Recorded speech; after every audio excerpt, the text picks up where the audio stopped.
Bonjour à tous, ici la chaîne YouTube Future.invest et pour cette nouvelle vidéo, nous allons reparler un peu du gold et ce qu'il a fait aujourd'hui. Donc actuellement, nous sommes le 20 janvier, il est 18h, presque 18h30 chez moi, comme vous pouvez le voir en haut à gauche ici.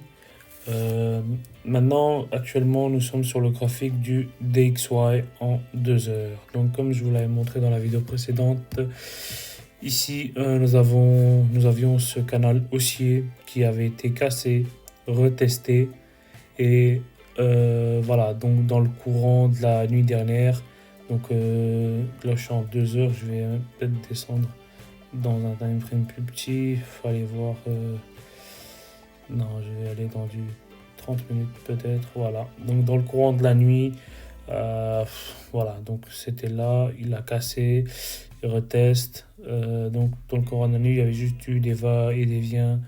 Ensuite, à la session de Londres, donc ici vous pouvez voir la session de Londres a démarré 9 heures chez moi, donc en bas il est 8 heures mais il faut faire plus 1, c'est la configuration, donc il a commencé à augmenter jusqu'à allez, 13 heures, 13 heures, allez, disons 14 heures.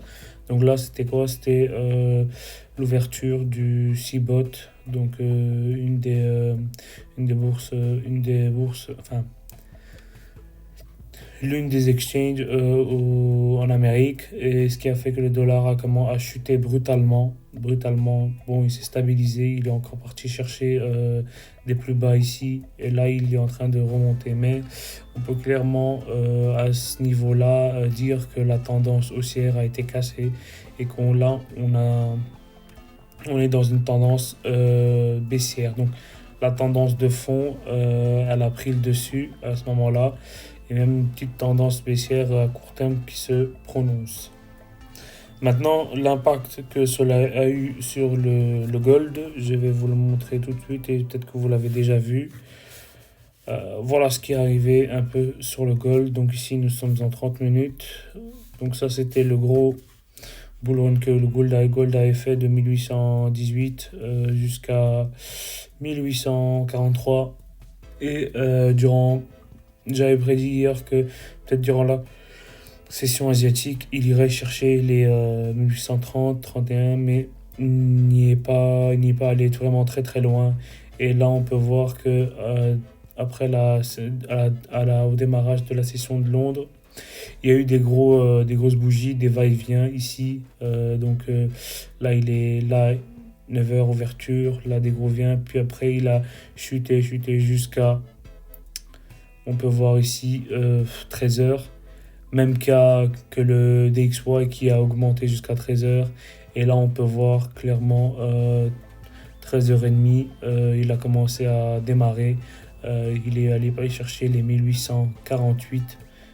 Donc, durant au démarrage de la session New York à 14 heures, à l'ouverture du Nice aussi également à 14h30, donc 15h50, il est parti chercher mais il n'a pas pu aller plus loin. Et là, il a fait quoi? Il a vraiment bloqué à ce point-ci et il a rechuté jusqu'à 1838. Donc actuellement, il est en train de remonter. Maintenant, est-ce qu'il va remonter petit à petit ou bien qu'il va vraiment y avoir quelque chose durant la session asiatique parce que c'est la dernière session asiatique de la semaine. Maintenant, on ne sait pas si ça va vraiment bouger encore durant la session asiatique. Peut-être qu'il va aller chercher les 1850 ou bien vraiment aller chercher 1855. Je sais que durant la session asiatique, le marché il est calme en grande habitude, mais souvent il arrive que le gold, soit quand il a pris une tendance, il continue.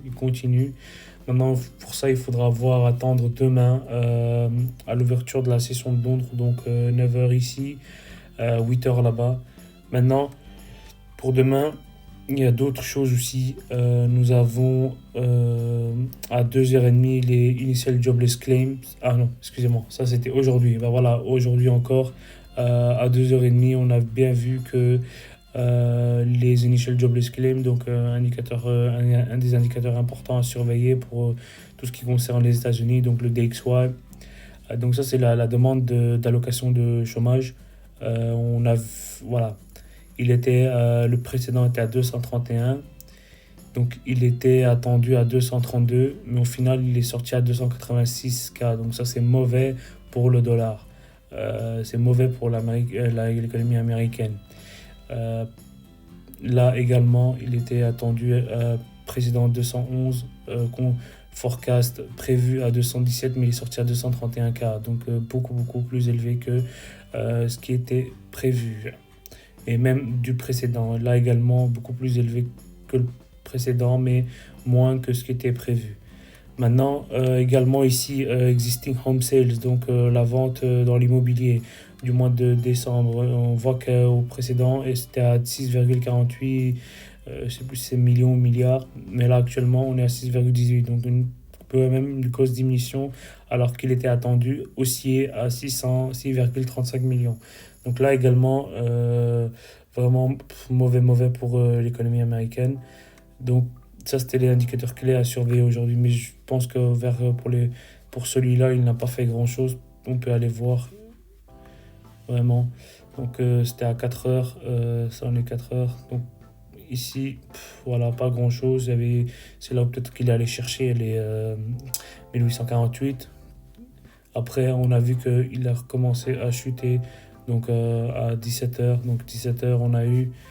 je pense qu'on a eu d'autres news, mais c'était plus par rapport au pétrole. Donc voilà, le crude oil, la variation du stock du pétrole, la variation du stock du gaz, donc attendu précédent négatif, le consensus était aussi négatif mais attendu positif, précédent plus élevé, attendu vraiment très bas, mais quand même il était un peu plus positif qu'il ne l'était que ne l'était le consensus. Donc ce que les gens ont comme idée de ce qui sortira. Donc voilà. Pour demain, en ce qui concerne des US, on n'a pas vraiment des grosses news, donc c'est plutôt léger. Donc ça, c'est par rapport à l'oil, et ça, c'est les achats de la Fed de New York, entre 0 à 2,25 années. Puis après, le compte bancaire leading index month over month, donc pas vraiment un indicateur vraiment clé à surveiller, mais quand même ça peut toujours être intéressant à voir ce que le mouvement pourrait avoir le DXY durant sa sortie. Et bon, là actuellement on peut voir que le président est à 1,1%, attendu à 0,7%, donc aussi attendu baissier.